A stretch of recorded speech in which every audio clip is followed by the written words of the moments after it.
نحمدہ و نصلی علی رسولہ الکریم اما بعد۔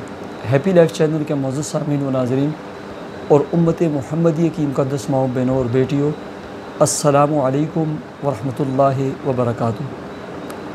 پیارے سامعین و ناظرین، کچھ لوگوں نے لکھا تھا کہ جس طرح باقی مہینوں میں، باقی دنوں میں، باقی ایام میں کوئی خاص وظیفہ ہوتا ہے، کوئی خاص عمل ہوتا ہے، تو سفر کے بارے میں بھی ہمیں بتائیں کہ سفر کے مہینے میں ہم کیا پڑھیں۔ پیارے دوستو، میری بہنوں اور میرے بھائیوں، آپ نماز کی پابندی کریں، آپ قرآن مجید کی ڈیلی کے حساب سے، روزانہ کے حساب سے تلاوت کریں، حقوق اللہ اور حقوق العباد کی 100% ادائیگی کا اہتمام کریں اور کوشش کریں، رزق کے حلال کمانے اور کھانے کی کوشش کریں، اور کثرت سے استغفار، کثرت سے درود شریف اور کثرت سے دعا مانگا کریں۔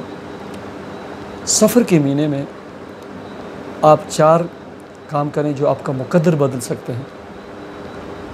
جن 4 کاموں کی وجہ سے انسان کی تقدیر اور انسان کا مقدر بدل سکتا ہے، وہ 4 کام یہ ہیں۔ نماز کی پابندی کے ساتھ، نماز کی پابندی کرتے ہوئے کلمہ طیبہ کا کثرت سے ورد کریں، لا الہ الا اللہ، لا الہ الا اللہ۔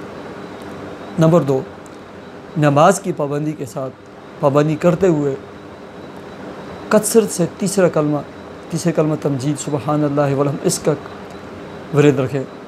بالخصوص فجر کی نماز کے بعد 1 یا 2 تسبیح پڑھیں۔ تیسرے نمبر پر نماز کی پابندی کے ساتھ کثرت سے استغفار پڑھیں۔ وَيَرْزُقْهُ مِنْ حَيْثُ لَا يَحْتَسِبُ، ایسی جگہ سے روٹی آئے گی، دانہ پانی ملے گا کہ میں اور آپ سوچ بھی نہیں سکتے۔ اور چوتھا، نماز کی پابندی کرتے ہوئے کثرت سے درود شریف اور کثرت سے اللہ تعالیٰ سے دعا مانگیں۔ یہ چیزیں آپ کا مقدر بدل سکتی ہیں۔ اور سفر کے مہینے سے شروع کریں۔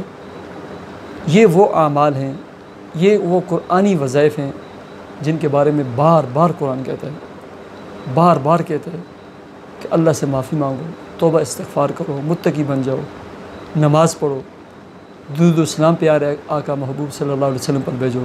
آگے ویسے بھی ربیع الاول آ رہا ہے۔ یہ عمل کریں، آپ کا مقدر اور آپ کے حالات، آپ کی تمام پریشانیاں دور ہو جائیں گی۔ اللہ تعالیٰ مجھے اور آپ کو عمل کی توفیق عطا فرمائے۔ مجھے اجازت دیجیے، اللہ حافظ۔